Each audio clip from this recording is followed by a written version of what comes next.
Welcome to the Good Divorce Show, where we can help you learn how to navigate the journey of divorce with less conflict, less debt, and equip you not to just get divorced, but also learn how to be divorced.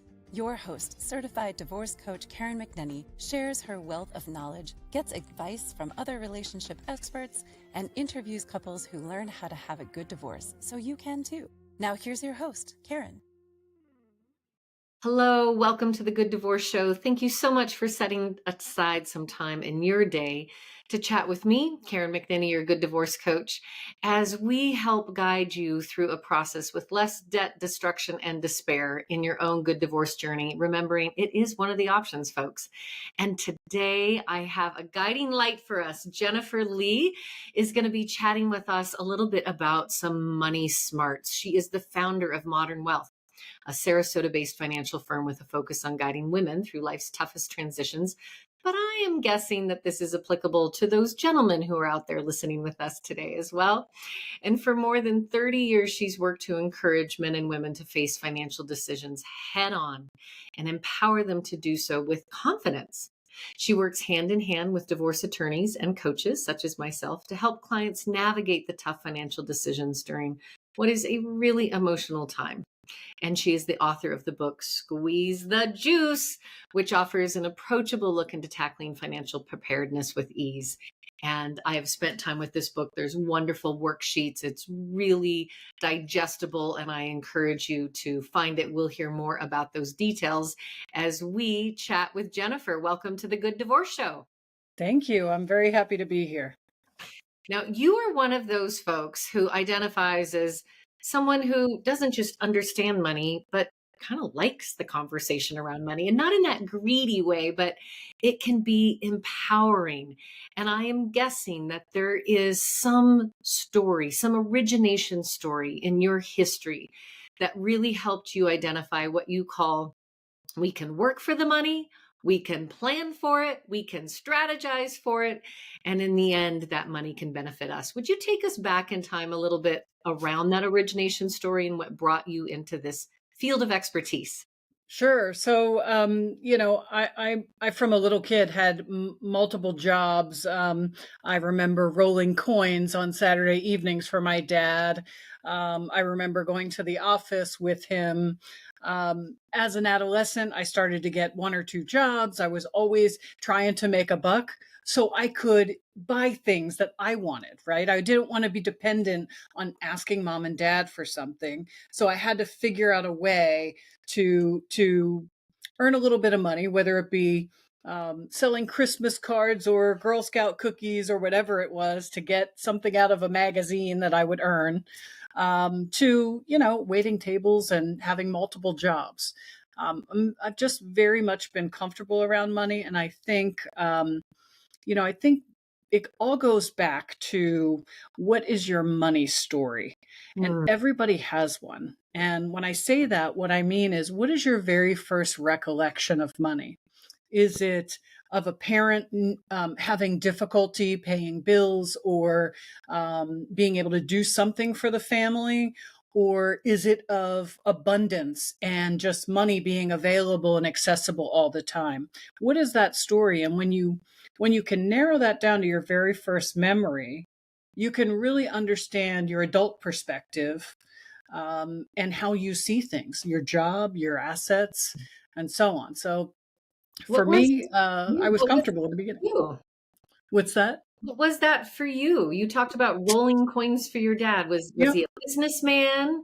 He was an advisor. He was in the financial services business, but more than that, he was very tight. I'm a very type A personality, but he was a man, and like 3 times the type A that I am, and he always was about practical things, about doing something functional and good in your time. So, Saturday night when I'm a little kid, staying at home with my grandmother watching TV, he wanted me to be doing something. So he wanted me to be counting coins and rolling them, and just very pragmatic. I think, when I think back on memories about money, I remember in kindergarten when they brought actual coins into class. They had those worksheets with the little, oh, this is the cool, what's up, what is this? It's a quarter or it's a nickel. And I remember when they brought in real coins, so there's just always been a comfort level that I've found in my career is not shared among that many people. And so it's wonderful in my business to be able to help translate people's resources into what they want. And I do all that money stuff in between. Sure. Now, there are those of us, and I'm sure someone else listening, who their money story was either they were kept ignorant around money or there was a lot of scarcity around money. They moved into a relationship that became a marriage where they still didn't have knowledge or control or understanding of money. You referred to this as sometimes we're the financial ostrich. We just put our head in the sand and hope it'll all work out. But divorce is going to pull that head out of the sand, and you got to start facing some realities. Can you share with us a little bit as you work with, let's call them the financial ostrich, those individuals that through their divorce journey for the first time are starting to have to gain a different consciousness around money? What are some of the things that you do to lead them that our listeners could always apply to their own life? Sure. And this is normal. Understand that being an ostrich when it comes to money and finance does not mean that you're not intelligent, that you're not capable, that your experience and your perspective are not valid, because they are. And honestly, most people know more than they think they do. It Mm. just can be intimidating in my world of financial planning, and the industry can be intimidating with jargon and language. But it really boils down to, well, first I want to tell your listeners that, number one, don't be scared. um, it's very digestible. It's not rocket science. We're just trying to get to a solution of, what are your resources, what do you have, what's your income, what's your earning, what's your assets, what are those things? And then what do you want? Well, I want to send my kids to private school. I want to be able to travel every year. I want to be able to retire when I'm 67. I want to live in the family home. What is it that you want? Then we can make those things work. And my job, or the advisor's job, is to help you understand and translate your resources into what you want and make it as efficient as possible. That's all. It's not that complicated. And a good advisor is going to educate you about all of that stuff in between so that you can make a decision, and then you can forget it until the next meeting. And then the Mhm. good advisor will remind you what we did and why. And about the third time, my clients will say to me, Jen, don't tell me that again. I know, I get it. It's this, this, this, and this. Okay, good. You got it. So it's not that scary. Well, there are, going upstream a little bit, as you say, first we just start with getting clear about what you want. And I certainly know, particularly folks of a certain generation that maybe were the unmoneyed, those that were more in the dark financially, they don't actually know what they want. They don't even know what the possibilities are and what to be imagining. What could you lay on the buffet for us to consider? Maybe it's this that you just named a few, but in terms of investment and the power of that and how to take our money and to know that it can become realized in possibility. Sure. And I am a very possibility and future oriented and hopeful person. So, whatever the scenario, you can always dig yourself out. Um, Oh, that's so we encouraging. Do you hear that, listeners? You can dig yourself out. Whether you're coming into divorce with debt or you're leaving with debt or you're just not financially, this is one of what happens in divorce. We go from sometimes a two income household to a single income household or a really limited income. Maybe our retirement got divided in the course of divorce. So I love this encouraging spirit that you can dig yourself out. So carry on. Tell us some of the how we do this. Sure. So, first what we want to do is we want to assess those things. So, in a perfect world scenario, um, and talking about your process, it's fantastic. You're meeting with both parties. In a perfect world scenario, I like to say, you fell in love with this person. They were the love of your life. You got married, maybe you had kids, you had this committed relationship, and now for whatever reason you're no longer in love. That's okay, but leave with grace, right? And so it's wonderful that you're talking about and sharing stories about a good divorce. To me, that's a good divorce. Yes. So when it comes to money, what we need to do is assess what you have, because you're right, we are going to have to probably divide that in half. And so what does that look like? Does that mean that you may have to have a smaller place to live? Does that mean that you won't have to have a smaller place to live, but you won't have as much income? Does that mean you'll have a chunk of money and we need to invest it over here to kick out income so it's there for your life? I use the analogy in my book about your money, this pot of money. Let's say your divorce settlement is $1 million, and we put this pot of money over here and we make it a machine. So this machine, this investment vehicle, kicks out income. Okay. If we don't take more than the income it generates, the machine will always be there. Okay. And I that's something important to remember. And I think a lot of people don't even understand that's how it can work. I just took a couple across the graduation line of divorce. Dad was the business owner. Dad managed everything. Mom kind of had an allowance. And now suddenly she had this big pot of money. And she was ready to just like start going and buying whatever. And I said, no, no, no. We're going to take that, right? Because she had a Jennifer Lee in her life. It wasn't me. I'm not that expert, but I know that we need them. And this idea of the machine, and literally, can you explain to us the magic of compound interest and how this works? Like, let's really drill it down. How does that machine work? How does money make money for me? That doesn't make any sense. Oh, it's a beautiful thing. So when you're working a job and you have a 401k or a retirement savings and you're putting money away each pay period, I like to think of that as you're putting nuts and bolts and sheet metal and you're building a machine. You're building this little machine. That's your IRA, your retirement account. You may also have other personal savings or resources from the sale of a house or a business. That's a personal machine. So all of those things, in an ideal world, they're next to you and they're working while you're working. Mhm. So it's growing and building on itself while you're earning an income and adding to it. So you mentioned, compound interest and earnings. Let's just look at 2024 as an example of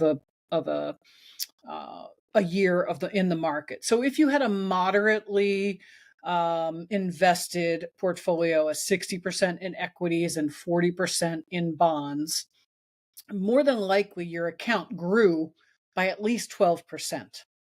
And Okay. that's fantastic. When I took 2024 was a good year for Those are a great year. I like to tell people that when you have a machine and this has to last you your lifetime, you need to anticipate only spending 5% of that every year. Earnings, okay? In a year like last year, so if I'm working with a client and we're living on the 5% earnings, in a year like last year where their account did 12%, I might say, Karen, I know you talked about wanting to do a trip in the next year or two. Why don't we take some off the top because the market overperformed?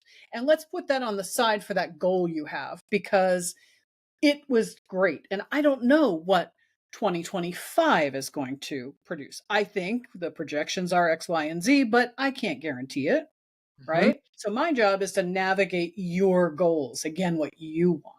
So your machine, you only want to be spending the earnings, and you want to be conservative with that.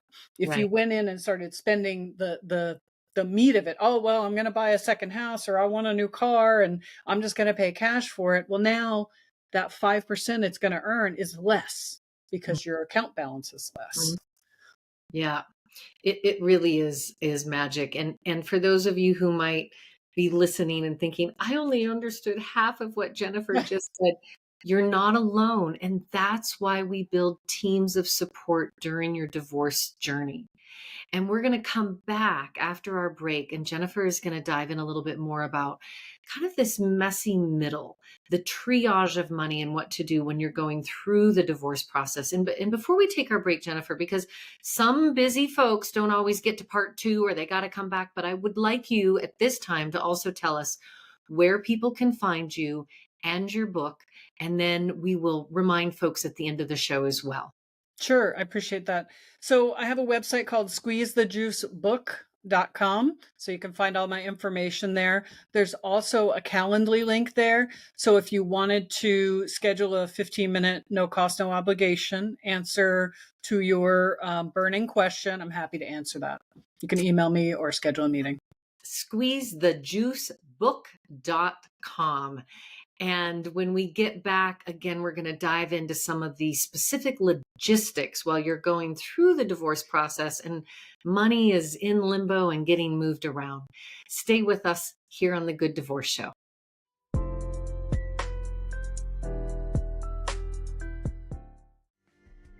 Are you thinking about getting divorced? Before you call a lawyer, call the Good Divorce Coach, Karen McNenny, a certified divorce counselor, co-parenting specialist, and mediator. Karen's signature Good Divorce experience will guide you through your divorce journey, from the day you make that difficult decision to the day the decree is signed, all for a predictable fee. The Good Divorce Coach will teach you and your partner how to get divorced and be divorced with less conflict and less debt. Visit thegooddivorcecoach.com to get in touch with Karen. Now, back to the show with Karen. Hey there. Thanks for staying with us. I'm Karen McNenny, your Good Divorce Coach here on the Good Divorce Show. Today, chatting with Jennifer Lee, who is author of the book, Squeeze the Juice. She is the founder of Modern Wealth, and her financial firm really helps folks move into a place of making decisions with confidence and empowering them. Whether you came with a lot of financial knowledge through your divorce, or you feel like you are in a new landscape, Jennifer and her team could certainly help you. Welcome back, Jennifer. Thank you, Karen. During the break, she and I were just reflecting a little bit about the kind of divorce, the type of the divorce, the team you put together, the lawyers that you engage, and how long actually you choose to spend in your divorce. I'm really a believer that in the same way you planned your wedding, you can design your divorce. And you can be, have agency in that. You don't have to hand all your power over. And I think that you have a similar philosophy when it comes to your money, of empowerment and autonomy.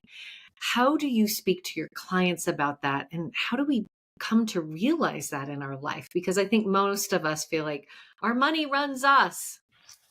Yeah, I think because I work with a lot of non-moneyed party, there is a lot of foundational education, right, around how to leverage it, how to position it, and so we can make good decisions. The most important thing is, number one, understand what you're entitled to.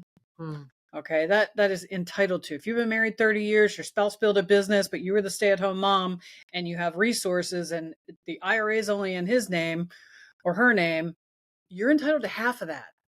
Right. More than likely, you're entitled to half of that because you were part of the family unit that accumulated these resources. So, number one, make sure you understand. I'm sorry, go ahead.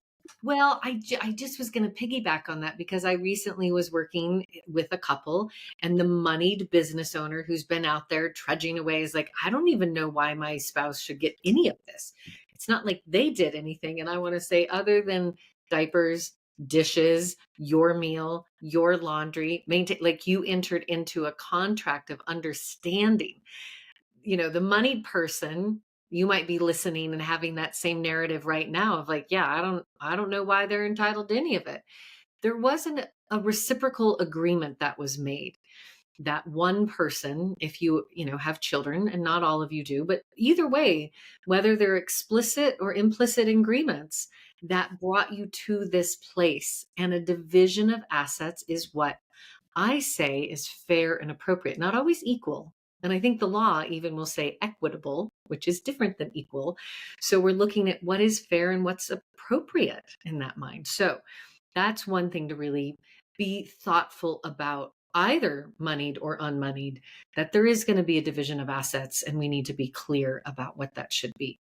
I think that's a very valid point. And, in my marriage, I am the moneyed party.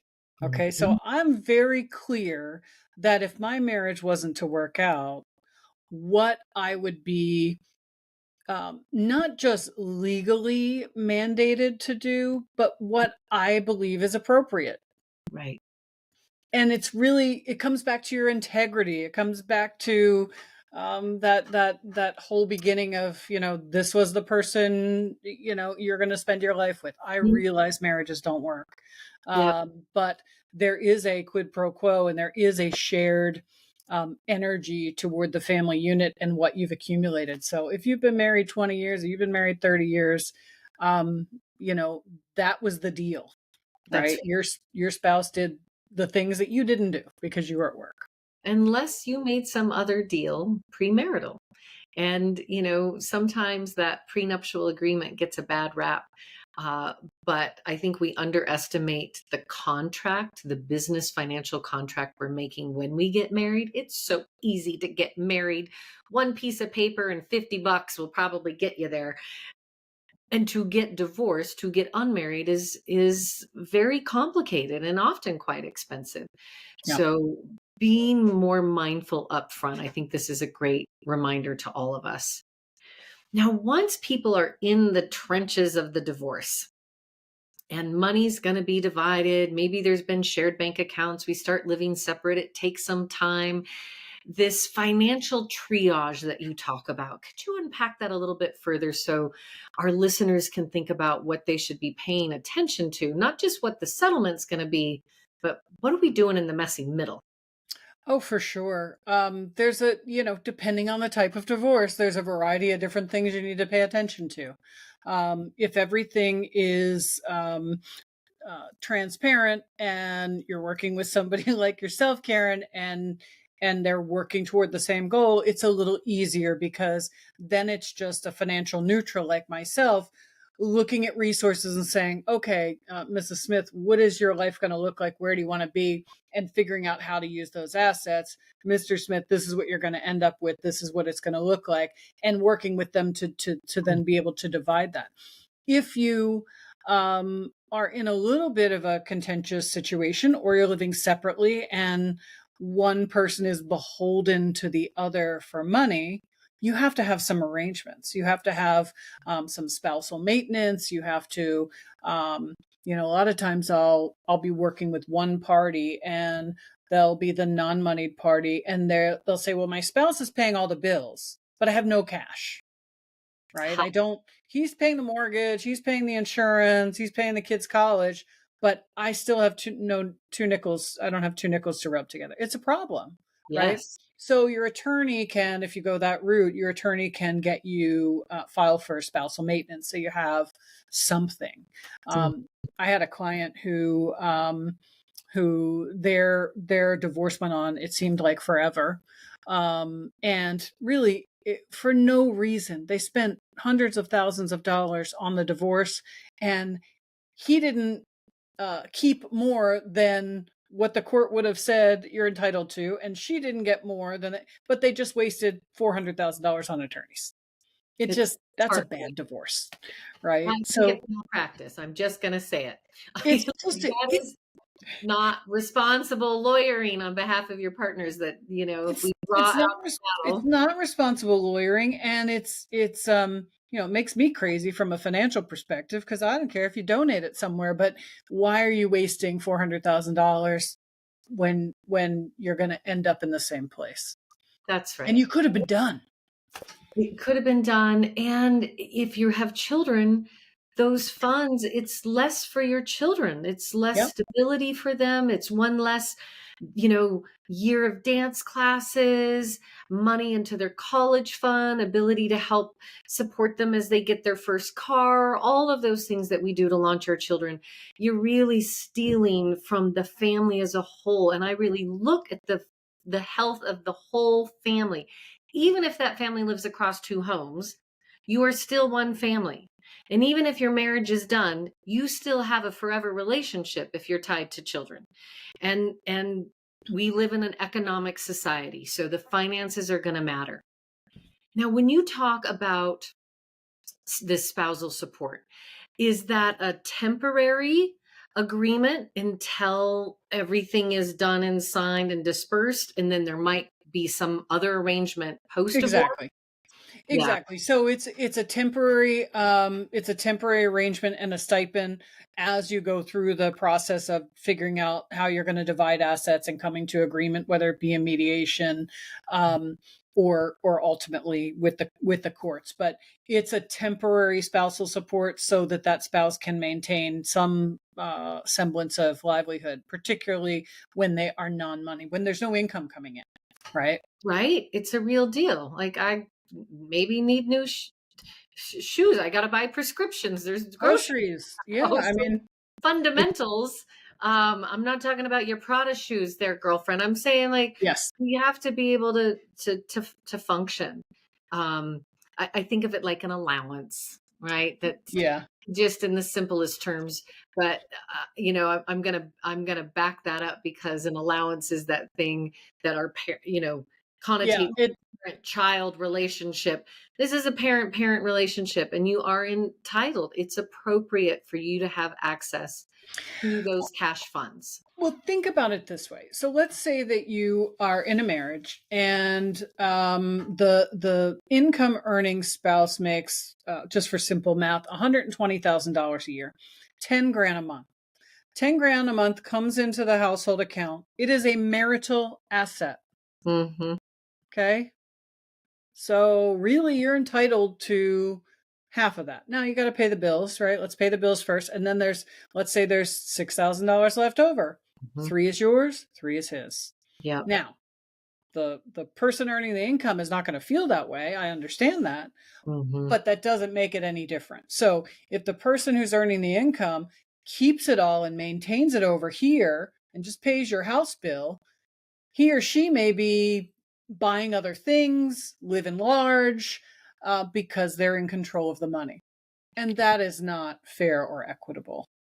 And that is not leading with love either. So, Well, and one story I recently heard was, woman was the moneyed earner.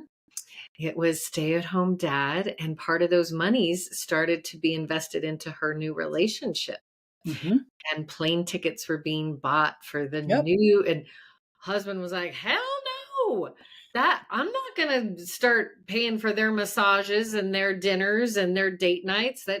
That's not going to fly at all. So, we had to put up some really tight boundaries and agreements, and for good reason. But Yep.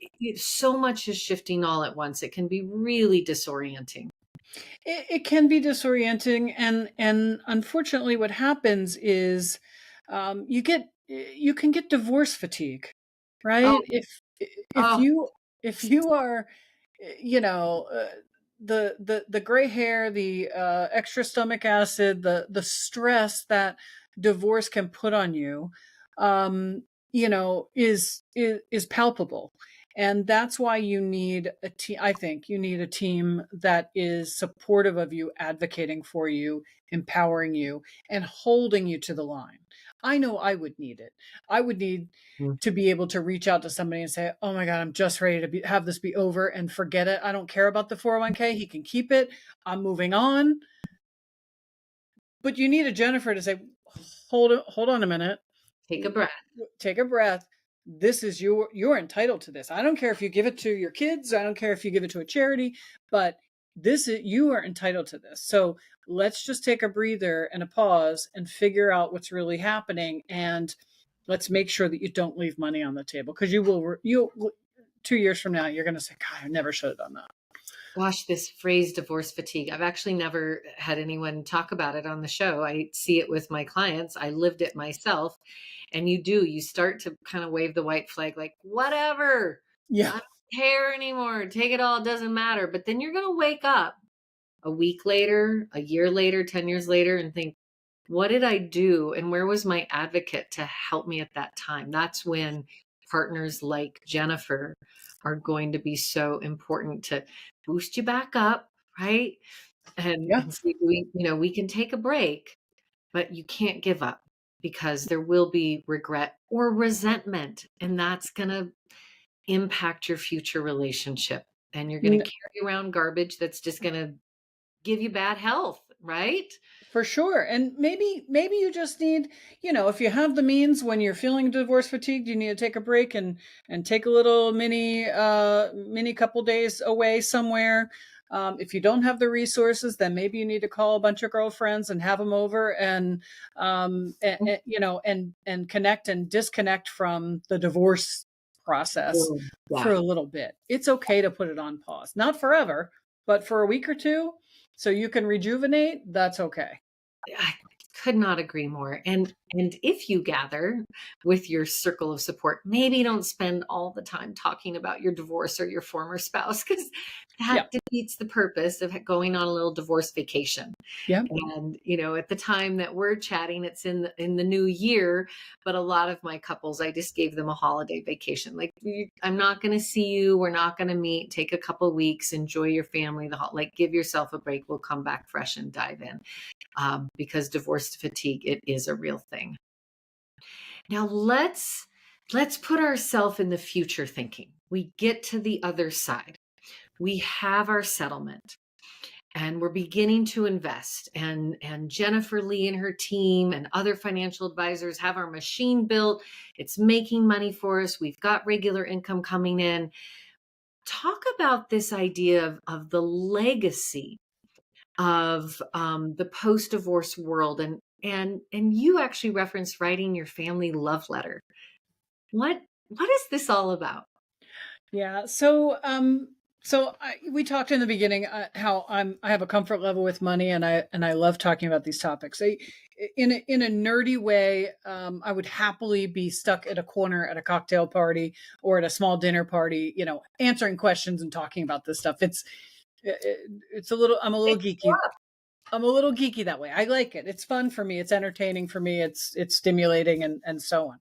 So you ever catch me in those places, please bend Who my are you? ear. Um, but because people aren't really comfortable with it, and my kind of philosophy and vibe is about, I work, I earn a good living, I work hard, I play hard, but my money is just a resource to get me things. And it's a resource to take care of my family. And it's a resource to have squeeze the juice experiences.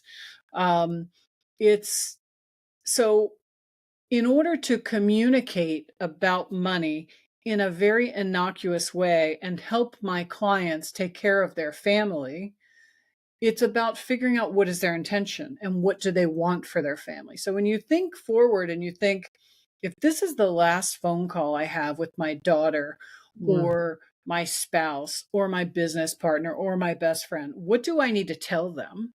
What mhm, do they need to know about my value system? What do I want them to know about work ethic and contribution to society and love and relationships and giving back?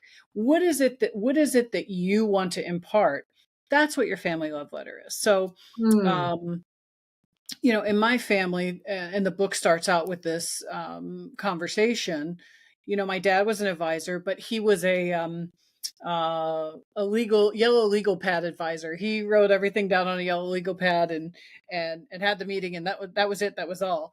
And so he didn't have like a well written out family love letter, but he delivered his in person to us oh, when he was sick. And it's a profound experience to talk about, who impacted your life, what your values are, what your expectations are of your children. mm, One of his expectations was that, we would always retain some sort of relationship, because when our parents aren't here, who's going to force that grouping? mm, Um, yeah. Another expectation was my mother's never to use her Visa card when we go out to dinner. And so, it's a thing. It's like, oh, did you give them, sometimes she tricks me, but, 9 times out of 10, I get it. So, it's a way to communicate what you have, what you want for your family, So it also is very pragmatic in talking about, hey, I have this much life insurance and this is how that's being paid. You can invest it. Don't go buy a new beach house, but take the money, invest it, and live on the earnings.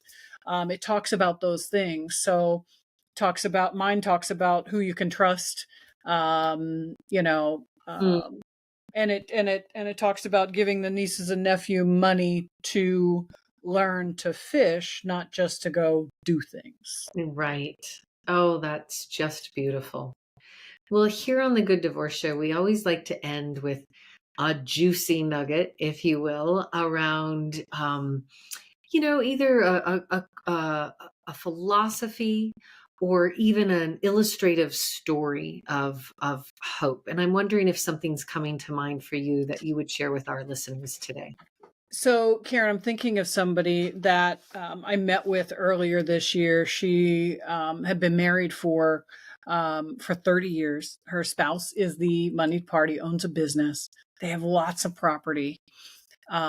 She even didn't know how to get cash out of an ATM because she's never had to do that. There was always he just left money and she had money and all the bills were paid. And so, when he comes to her and says, I'd like a divorce, that is a complete get on the couch and suck your thumb moment for this person, right? It's complete and utter overwhelm. So, once you're able to start having conversations and start laying things out and articulating what it is that your resources are as a marriage and what it is you want, and somebody like me can paint a picture for what you're entitled to, it opens your eyes and you can breathe again, right? You can feel like, okay, it's not the end of the world. It's not fun right now. And we're going to have to navigate through this and I'm going to have to be held accountable. But, coming to it, it's not that far to the other side. Right. So, so she's getting acclimated with money, with the resources that she has. She's getting clear about where she wants to live and what properties and what her expectations are, instead of just taking what he'd offer. Right. And the empowerment and the confidence that you talk about throughout your book. Yeah. So that's exciting to see people turn the corner and kind of come to the other side of, okay, now I know where I'm going. Right. That's empowering. And I know how to use the ATM. Right. I mean, if I don't know if this is you or not, but if I am stuck, I got to reach out to people. I got to reach out to people who know more than I do and get some context. It's like Battleship. I got to keep trying until I get the right space and it works for me. And that's where I think you can garner knowledge and garner relationships that will help support you so you can get to the other side, because it's not the end of the world. It doesn't feel good going through divorce, but you will be happier on the other end. Oh, it's so true. Chatting today with Jennifer Lee, founder of Modern Wealth, located in Sarasota, Florida. Tell us where we can find you and your resources. Sure. So I have a website called squeezethejuicebook.com. So you can find me there, my email and the book if you'd like. And then I also have a Calendly link. It's just Jennifer Modern Wealth. That's my company. And I offer a complimentary Squeeze the Juice call. So if we left you with a question that is specific to you, that you just need an answer, you can email me or you can schedule a 15-minute call, and no cost, no obligation. And I'll answer your question for you. And we'll go from there. I so appreciate you offering that out to our listeners, and really so much value in the wisdom that you've shared with us today. Thank you for joining us here on the Good Divorce Show. My absolute pleasure. And listeners, thank you for just honestly loving yourself enough to set this time aside to become empowered and confident about your money. And I remind you, everything will be okay in the end. And if it's not okay, it's not the end. Thanks for listening. Do you have questions or thoughts about this week's episode? Let us know by following the Good Divorce Coach on Facebook and Instagram @Good Divorce Coach, and leave a comment. And be sure to tune in every Monday at 10 a.m. Pacific or listen anytime wherever you get your podcasts.